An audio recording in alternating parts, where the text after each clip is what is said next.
friends, welcome back to This Homemade Life. My name is Courtney and it's time for my weekly What's for Dinner video. This week I have 3 meals and 1 side to share with you. This week was definitely off. So where I live down in Texas, there was a water main break in the city that I live in. There's like 110,000 people that live here, so it's a decent sized city. And they could not find the valve to shut off the water to that area, so they shut the water off to the entire city. So we lost water Tuesday and it did not come back on until about 3 o'clock in the morning on Thursday.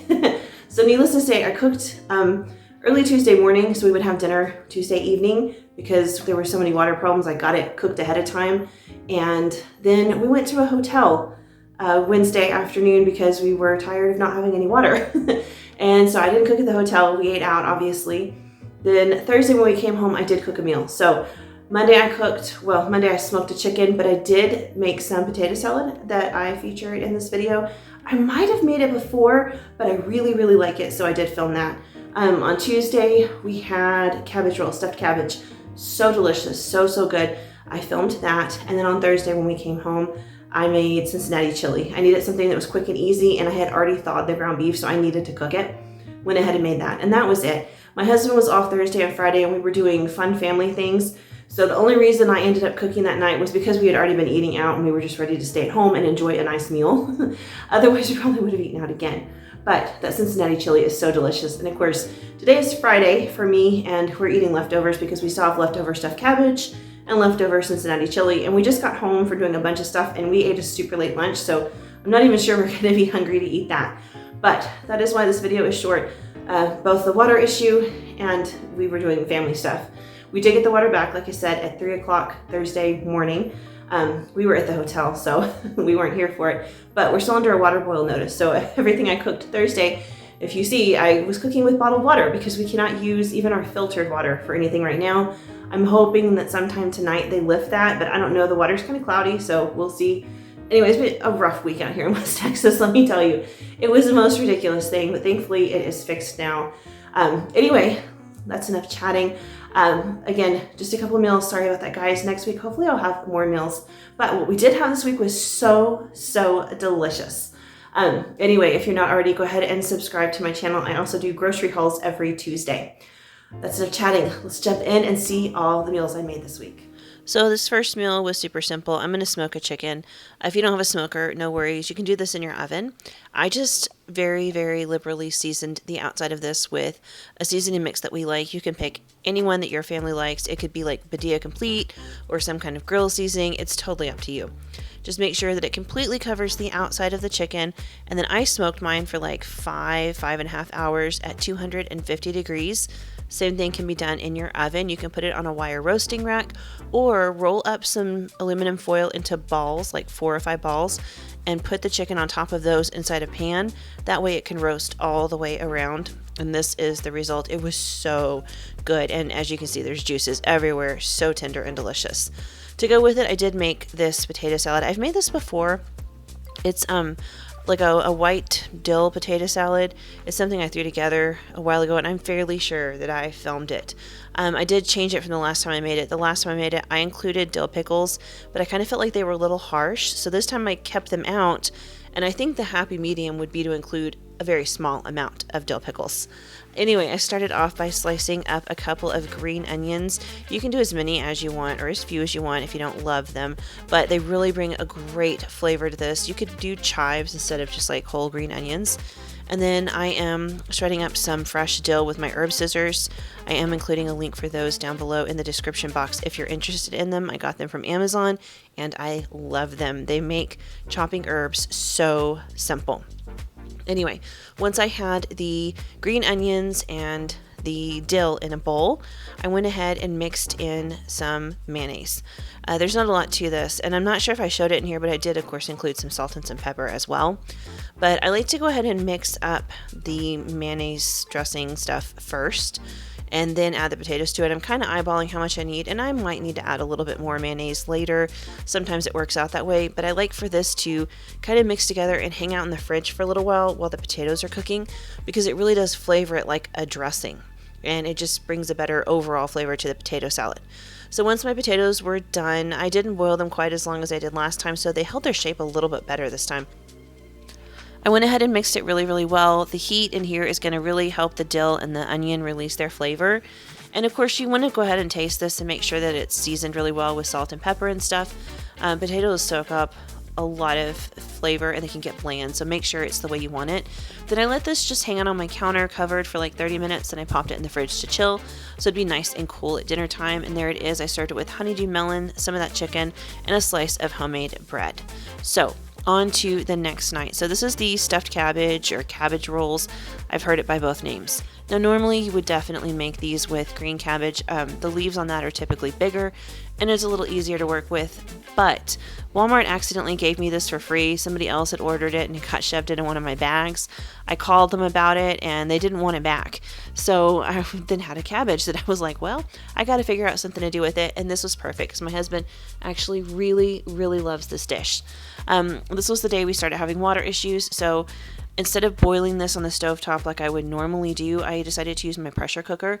I put the head of cabbage in there with about a cup of water, cooked it on high pressure for 8 minutes, then let it do a natural release, and it cooked it pretty well almost all the way through.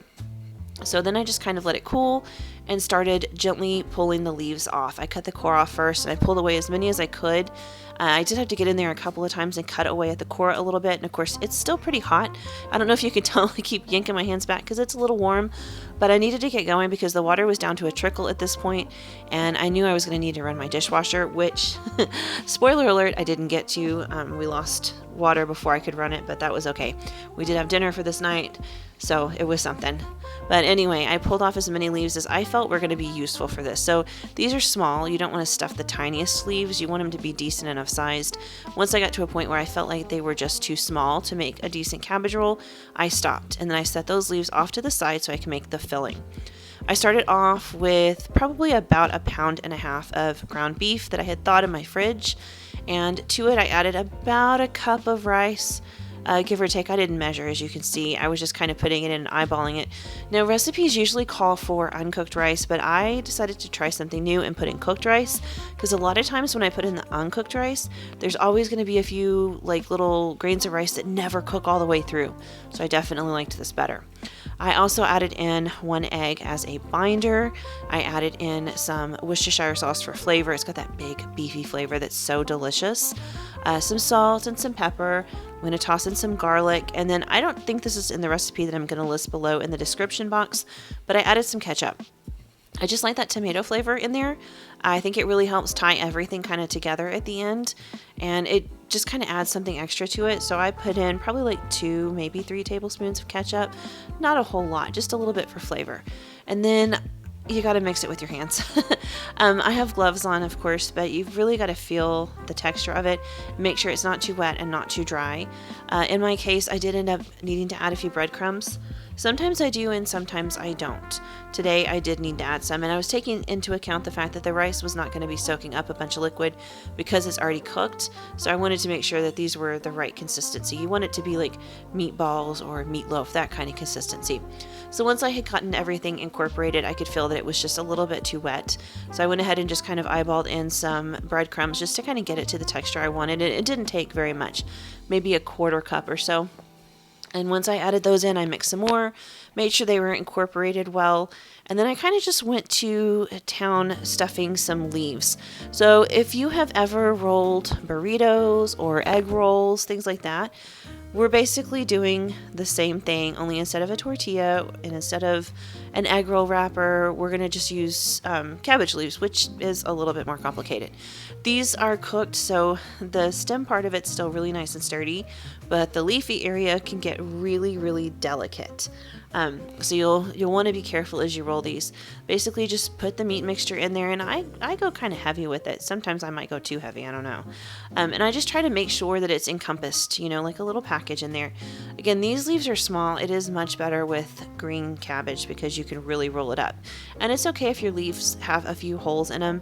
Some of mine did. That's just the way it is, and that's okay. I worked with it. We're going to be cooking them in a sauce, and you want the sauce to get in there a little bit anyway, so no big deal. but just kind of stuff them. And usually I have too many leaves, but because I had to only use the bigger ones, I didn't quite have enough leaves this time. So I ended up making like, I think it was 3 meatballs that I kind of set on top of everything at the end. And it worked out fine. Those actually ended up being my favorite because they soaked up a ton of the cooking liquid that we're going to use, and they tasted amazing. They were so delicious. The texture of this when it's all done is not quite the same as like a meatloaf or a meatball. It's a little bit softer, but I don't unroll mine. I just eat it as one whole thing. I just kind of slice it up and have cabbage with the beef, and it's so delicious. Anyway, as you can see, I rolled those meatballs, and then I went to work on the sauce. I have a little bit of olive oil in my skillet and about half of an onion that I diced up. I went ahead and let that kind of start sauteing for a couple of minutes. Not cooked all the way, just mostly cooked. And I tossed in some salt and some pepper for flavor. This is going to be simmering on the stovetop for a long time, so I'm not too worried about getting the onions fully cooked. Now here's the new to me ingredient that we loved. These are raisins. I just chopped mine up. I ran my knife through them, quite a few times just to kind of mince them. It was, I think, like half a cup of raisins or so, quarter cup, half a cup. The recipe's down below. But I minced them really well on my cutting board first because I didn't want to bite into like a whole raisin. I thought it'd be weird. So I just went ahead and chopped them. But at the end of the day, you couldn't even find them in there. They just added a richness to the sauce that was so delicious. I also added in some garlic. Again, I'm not certain that that's in the original recipe. That might just be on me.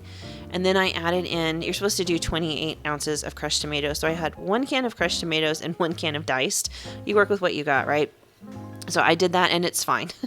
It just makes it a little chunkier, which for me is great. I like it that way. I added in some Worcestershire sauce for extra flavor in there. It kind of ties together with the meat, and it's got that big, bold beefiness. It's really delicious and beautiful.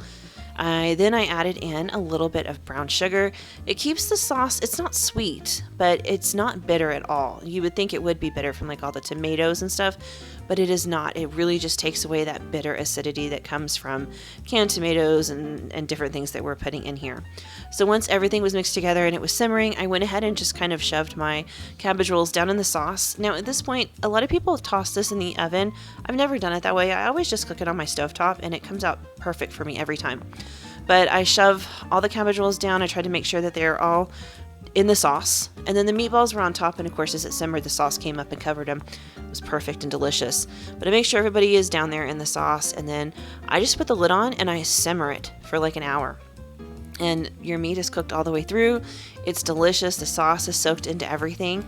I served it with some homemade sourdough bread and a little bit of the leftover potato salad and honeydew melon. As you can see, we were using paper plates that night. So this is Thursday. When we got home from the hotel, we had water, but not usable water. So I was trying to be really cautious what I cooked because I have to run my dishwasher for all the dishes, so I didn't want to do anything that was going to dirty up too many dishes. I went with the Cincinnati Chili. I diced up an onion and I tossed in some ground beef and just went ahead and cooked it all the way through. And then I added in some garlic. I will link this recipe down below. It does specifically say don't cook the ground beef until it's browned. You want it to be soft. So that is exactly what I did.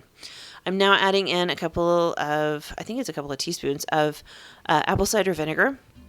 It smells so strong when it hits that hot pan. It just hits you with everything it's got. But you can't taste it once, everything's said and done. It goes away. So if you're afraid of a vinegary taste, don't worry.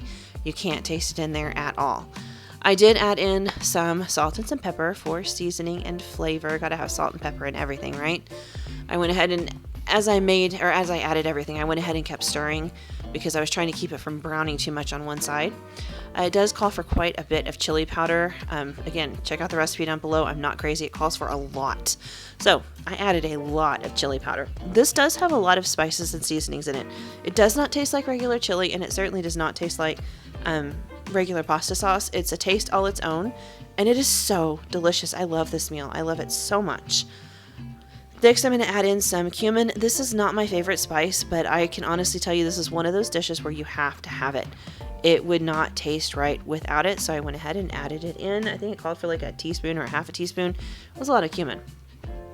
Then I went ahead and started adding in the last of my spices. Okay, yes, it calls for ground cinnamon. This definitely has like a warmth to it when you eat it. Kind of like I don't know, some Mediterranean dishes or some African dishes, I've tasted that warmth in them before. This has that flavor profile.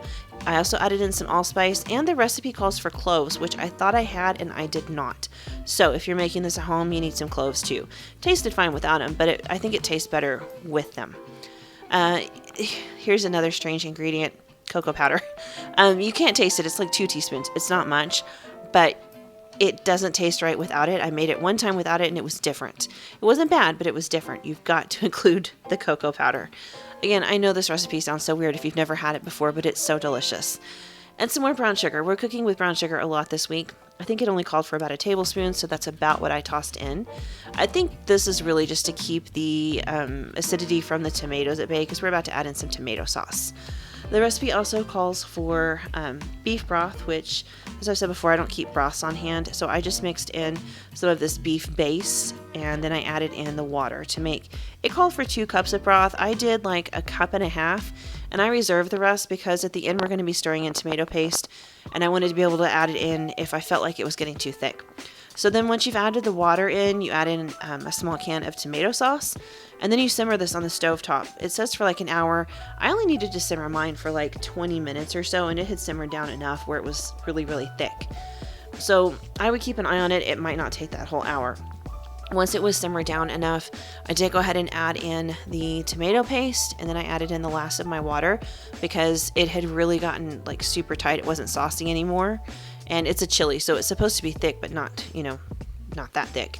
So as you can see, there I am adding the tomato paste. There's not a ton of liquid left in the can. It's reduced down, or in the pan, it's reduced down a lot. It's gotten darker, but there's just not much liquid. And once you add in that tomato paste, it gets super thick.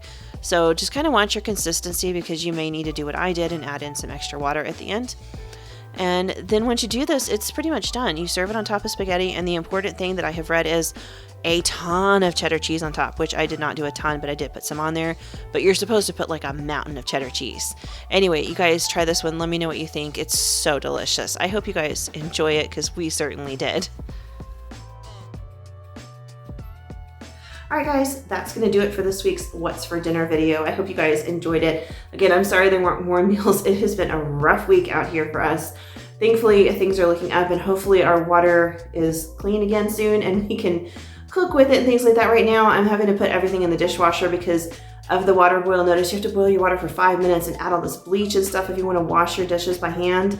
And I don't even want to mess with that. So everything has to go in the dishwasher. We're eating off paper plates. It's just a mess. I'm ready to have everything back to normal, but at least we can take showers now and stuff like that, because once they shut it off Tuesday, we had a trickle for a little while and that was it. So we went to the hotel. We wanted to be able to take showers and, just live normally. Plus they had a pool, which was really awesome. Our neighborhood pool gets super, super busy. So it was fun going there because the kids could swim while we were at the hotel. Anyway, thanks you guys for watching. And if you're not already, be sure and follow me over on Instagram. Pop that up here somewhere. I'm trying to be a lot more active this week, which is crazy, and yeah. Anyway, thanks again, you guys, and I will see you back here on Tuesday for my grocery haul. Have a good one.